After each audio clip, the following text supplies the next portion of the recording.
Hey community, in today's episode, Chris and Summer from Shealy Worship sit down with Matt Slack to talk about their latest song, Your Presence, and to talk about how to find and experience intimacy with God in worship. We hope you enjoy the interview. Be sure to get the master tracks for their new song on loopcommunity.com. What's going on, everyone? Hope you guys are having a great week today. Just wanted to jump on here. We've got a cool conversation we're going to be having with Chris and Summer from Shealy Worship, just about some new music they got coming out and just some worship leading things. It'll be a really cool chat. So in just 1 second, we will have Chris and Summer join in. So let's get to it. Hey there. How's it going, guys? Hey. What's up? It's going great. How are you? I'm doing well. Thank you so much. Guys, just again, for anyone watching, this is Chris and Summer from Shealy Worship. Where are you guys calling from today? I don't even know where you guys are at. Atlanta, Georgia. Oh, okay. Just down the road from us here in Nashville. Yeah, that's awesome. Well, thanks. Yeah, thanks for taking the time to jump on here and chat with us. For anyone who's maybe not familiar, just give us a little bit of background of who Shealy Worship is, who you guys are, and kind of why you do what you do. Yeah, well, first of all, thanks for having us. I guess we've been leading worship together for a long time. We won't say an exact date because that'll age us. We've been married for quite some time, and we've led worship pretty much the whole time. We've been doing it full time for about 8 years. Yeah. And then before that, let's just say in our 20s, it was part-time. So we worked, regular corporate jobs. And then we also did worship and music as well. Kind of did both fields at the same time. But yeah, for about 8 years now, we've been doing it full-time. The Lord asked us to go full into ministry and worship and music when we were 30. So yeah. There you That's go. Amazing. 4 beautiful children. Wow. Jude, Willow, Silver, and Arrow. Yeah. So a boy and 3 girls. We met when we were 14, high school sweethearts, the whole thing, got married when we were 20. Yeah. So we've been doing this for a while. Yeah, that's incredible, man. I am one of 4 myself, so that's great to hear. Yeah, awesome. So you're in Atlanta. Are you guys leading? You guys lead on a weekly basis there at a church there in Atlanta? Yeah, we are. We lead probably once a month, once every 5-6 weeks at Bethel, Atlanta, our home church, down in Tyrone, Georgia. Awesome. And we travel quite a bit and lead worship for different events and at different churches. And it's a lot of fun. We lead a weekly worship and prayer set on our YouTube channel. We've been doing that for probably close to a year and a half now. Yeah. Oh, very cool. Very cool. Yeah, that's awesome. Well, tell us, I know earlier this month you guys had a single come out, Your Presence. Let's hear a little bit about that, kind of how that was written. And any story there. Sweet, thanks. We had the amazing opportunity this past year. In the month of September, our whole family spent 5 weeks in Glasgow, Scotland. Wow. We have just some really kingdom relationships over there. And the Lord opened the door for our family to go. So it was amazing. But while we were over there, we did some leading, like for some conferences and stuff. But we also did some writing sessions, like workshops and such. And so it was during one of those writing days. We were sat in a room with one of our one of our dearest friends, Daniel Robinson. And we were working on something and it was just not jiving, or I should say the guys were. And I was like, I had an idea. Oh, wow. I threw out an idea and it just wasn't, there was nothing on it. So we were like, when all else fails, let's worship Jesus and just take a breather. Right. So that's literally what we did. Like Daniel was on the keys and we just started worshiping for a few minutes and just laid all of the striving down to try and write a song. And this melody just came to me literally in like 30 seconds. And I just started singing, in your presence. I was made to be in your presence. I can't live without your presence. And we sang that for a few minutes and then we stopped and looked at each other and we were like, yes, I think that's the song. And we literally finished it and like wrote the whole thing in probably like 15 or 20 minutes. Yeah. Wow. Wow. And songwriting is one of those things that like, I mean, if you songwrite, you know, like those are pure like gold nuggets from heaven. Cause usually you don't get a full complete song in, you know, Right. 15 minutes. It's like you get pieces and then you finish it, you know, in different ways. So it was just a really special moment because it was with such a dear friend. It came out of a moment of worship and the Lord just really sort of downloaded the whole thing really fast. So it was a gift, just really a gift. Yeah. Man, that's awesome. I feel like that's like kind of something that we hear often is like, you know, it's half the time you walk into a room with songwriters and worship leaders and expect something to just roll right off the tongue, you know, and that doesn't always happen, but Rarely, similarly, right? It's like, I mean, it's not uncommon for in the middle of those like tough times as a songwriter for revelation to come, especially when you are willing to kind of take a step back and like realign kind of your mindset. You know, I've heard something similar several times. So that's a really cool, realistic and practical thing, I think, for any worship leaders to consider and just know that, you know, those hard times are going to come, but you're still capable and God's still capable of like working through, you know. Yes. Go ahead. It's important to be in the room and be present in the room and like, and be vulnerable enough to share an idea and to also not be so precious about it that you're easily offended when it's just not a good idea. Like sometimes, most of the time, like we move past ideas to get to the really good stuff. So it's, that's the thing I took away is like, we spent probably how long did we spend working on this idea that was just the first one? Yeah. Oh, like 30 minutes probably at least. So we were pretty committed to it at first, you know, and it's like, oh, it's actually just not good. And we just moved on and worshiped. And like you said, resetting the why. Like, why are we even in this room right now with another worshiper? We just want to write a song for Jesus and we want to honor him and give him something worth, you know, what he's worth, which is just worship. And so anyway. Yeah. Absolutely. No, that's incredible. We kind of took this from your website, and I would just love to hear you guys kind of elaborate on this. It says, we want to raise up a generation of worshipers who desire more than anything just to be with Jesus. So maybe you can share a little bit about your guys' vision, kind of more of like your heart behind that type of thing specifically. Yeah, I would love to. We'll probably kind of break that into two parts, like just the revelation of it from the spiritual perspective and then just like practical applications maybe. But I would say probably about 3 years ago, the Lord just started downloading to me about the importance of knowing how to do everything from a place of being instead of doing. And depending upon what, circle you're in as a Christian and in church worship world, sometimes you might hear that context a lot, you know, like obviously our faith isn't based on religious works or actions, and that's not a requirement.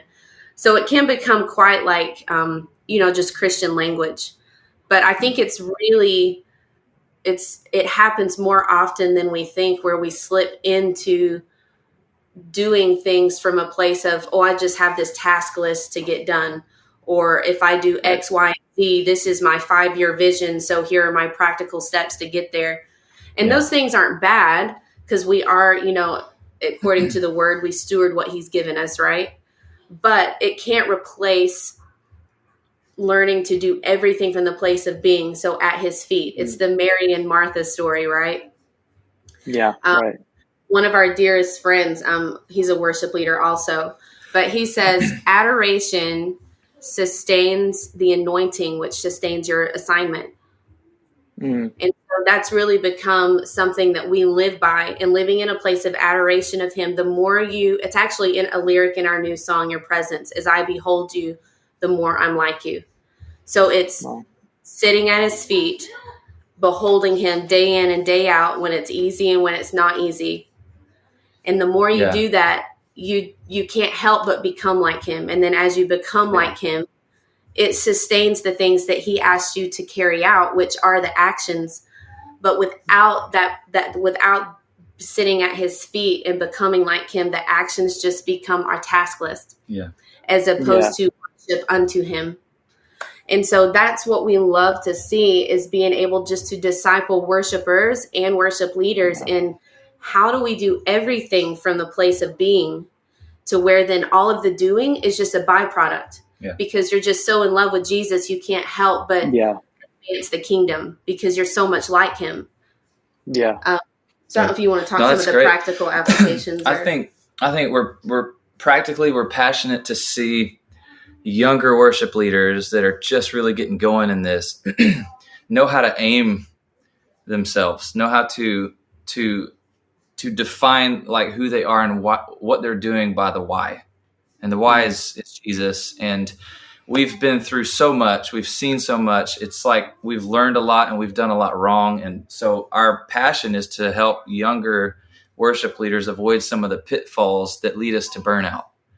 So a lot of we've just walked through people in burnout who just get so tired of the thing, the system, the machine, that they lose the joy that it actually is to be a worshiper and a Levite and a songwriter for the church. And like, that is such a joy and privilege that like, it's worth protecting that. So I think in everything Summer said, we want to raise up a generation really just by modeling it. Like we've been, I met Summer 20 years ago and she was leading worship and she's still leading worship today. And that says something.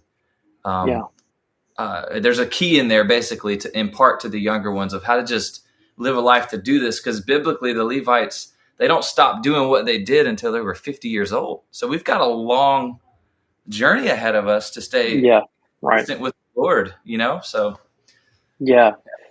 Awesome. I was just I think practical like application. Sometimes people are like, well, what does that look like? Like a life of worship, right? Yeah. And it's for us just in our season, because we have young kids, our kids are 11, 9, 7, and 2. 2. Yeah. So it's busy. I mean, it's full on. Like there's parent world and family world. And then there's, worship and songwriting and albums and all this stuff. It's constantly stuff going on. And so it's super easy to feel like you're working for Jesus because you're just running yourself ragged day in and day out. But it's really so simple. The way we talk to our kids is worship is just hanging out with Jesus. Yeah. So much more, which this, like it's so much more than music and songs or a conference. Those things are amazing, but it's just hanging out with him. And so you learn to find him. He's in the mundane things of every day. Yeah. And you just let him be a part. That is being with him. So sometimes it does look like I'm going to take 30 minutes and just lay in the floor and be with him. But sometimes it looks like I'm going to be with him in my car while I drive 30 minutes here and then 30 minutes there. And I'm just exchanging conversation with him. That's worship. It's communion. Yeah. Right? Worship is communion. And so it's just, sometimes it's easy and sometimes it's not. Like it's, I don't you ever arrive to like, oh, I can do this now all the time. It's just a daily reminder of he is in the mundane. He's in every day when you feel it and when you don't. And just keep in communion with him, even in small things. Yes. Yeah. I love that. Man, that's so real. It does go beyond the four walls of the church and just music, worship. Is in everything. Yeah, that's great. What if you had one? I mean, you have talked very practically already, which has been great. But if there was one tidbit of advice you were to give a young worship leader, maybe to further avoid that burnout that you mentioned, or just the idea of living, kind of walking in a worship, in a state of worship throughout your day, what little bit of advice, maybe on anything, would you give to someone just kind of taking those first steps? Oh my gosh, that is it. We can give a tidbit of advice, but it requires such a big conversation, doesn't it? Of course. We've, I was sitting with a guy who's in his 50s, who's a really accomplished worship leader and has been at the top of the game or whatever, so to speak, for so long faithfully. And I asked that same question. I was like, how do handle it? What have you done? And one of his responses was actually, no, I asked him, what do you see in today's worship movement that concerns you, that we need to be thinking about? And his response was, I feel like guys like us in our generation have taught all of you and younger that it needs to be done this way, that it needs to sound this way, and that this is the aim for a good life and a faithful life of worship leading. And it was around the idea of like albums and successful songs and all this stuff. Yep. And his one regret is that he thought his generation hadn't done enough to protect the real reason why behind. So I think a tidbit of advice that I would give a young worship leader is to know your why really well defined and don't deviate from it, because without fail, we meet people and opportunities arise and doors open, and there's chances for us to say yes to a whole lot of things. Yeah. And that can easily lead us just a tick off. And then we can look up in 10 years and we don't even know where we're at or why we're doing it. And so I would just say to the young ones, guard and protect the why. And the why is to minister to Jesus and to serve your local church and to be faithful, if that's your why, and guard that. So. Yeah. I mean, I totally agree. 100%. I think if I were to share something, it's similar. The Lord unpacked this thing to me about 2 years ago about daily bread, which is what we call our weekly worship and prayer that we put out on YouTube every week. The Lord asked us to faithfully do that from home. But he came to me about 2 years ago when I was just in a tough season and processing some things with the Lord. And he said, Summer, you've spent your whole life focused on all of the words that you've received, and then where you think those words are taking you and doing the things you think you're supposed to do, that you don't know how to know me as your daily bread. And he said, if I'm not enough for you in the day to day as your daily bread, then I won't be enough when you think you've gotten to where you're supposed to go. Mm-hmm. And it was just such a holy moment for me with the Lord, because I've spent my life with him. I've been blessed to grow up in a Christian home. My parents were worship leaders, and shout out. Yes, they're awesome. I had a wonderful family, an amazing home where I grew up knowing Jesus. Yeah. So I think it absolutely doesn't matter whether you grow up knowing him or you grow up in a broken scenario with lots of wounds and all of these things. You still have to define Jesus for you, who he is to you, and know him as daily bread. That's a good thing. We can't worry about our words being fulfilled or our assignments getting completed because we think we're doing what he's asked us to do, because at the end of the day, when we stand before him, he says, do I know you? And he knows you from the daily things, from the daily bread. Like, he has to be enough today, and I'm not going to worry about next week. So I think that's been the most pivotal thing probably so far to date in my life, actually, as someone who's grown up with the Lord, and I felt like I knew him, but to know him in the day to day and that be enough, not have to have answers for next year or next month. That's a game changer, because in this society, everybody lives for what's your 2 year, your 5 year, and your 10 year, right?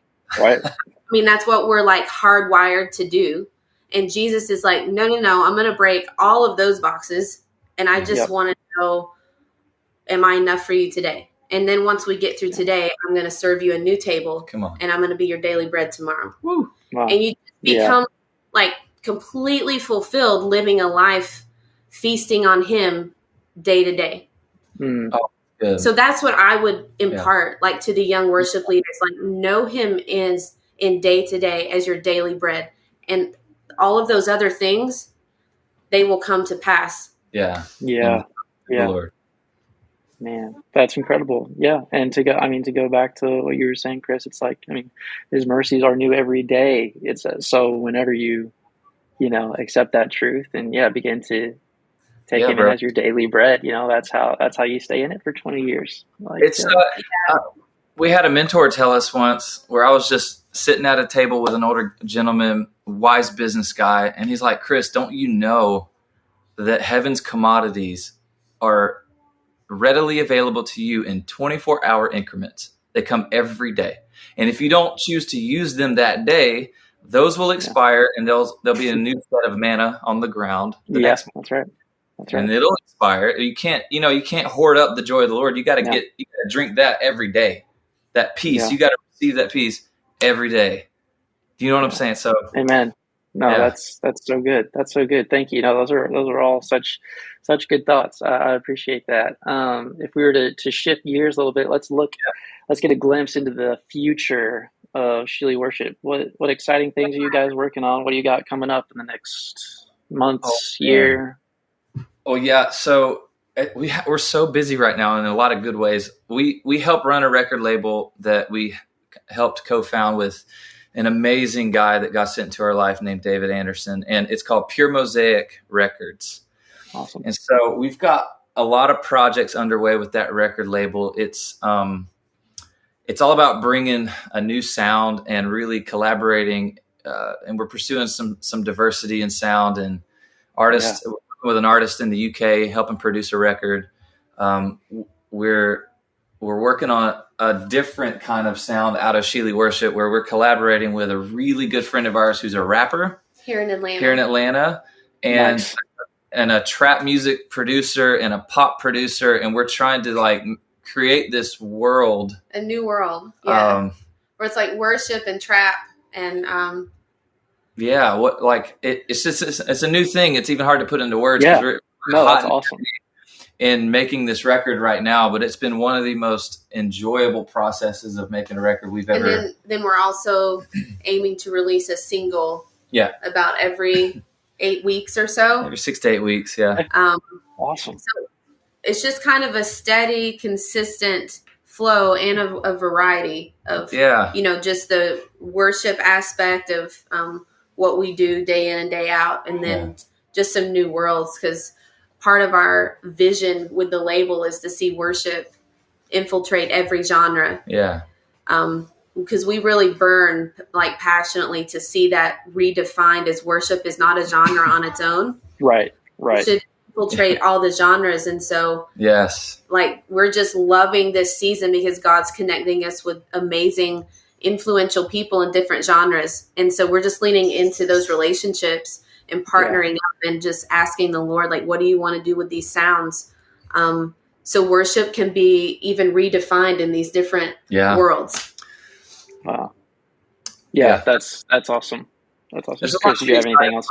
Yeah, there's a lot to be excited about in worship and worship music and songwriting. I feel like we're entering into a new era where some new things are going to start happening, and I'm really, really, really stoked about the idea of music and building bridges to the nations, and then learning, not just exporting what we're doing here in America. We've got it all figured out. I want to import. What does it sound like when a church sings their song in their native language in India? What is that? Mm-hmm. How can we learn from that here in America and grow from it and partner with it? Down in South America right now, we've done a song in Portuguese and Spanish last year. And I'm just so interested in learning from the body of Christ in South America and Latin America, and how that can help infiltrate worship in America. So it's just a lot to be excited about. I think God's he's kind of breaking down some boxes in this season, and we're stoked on that.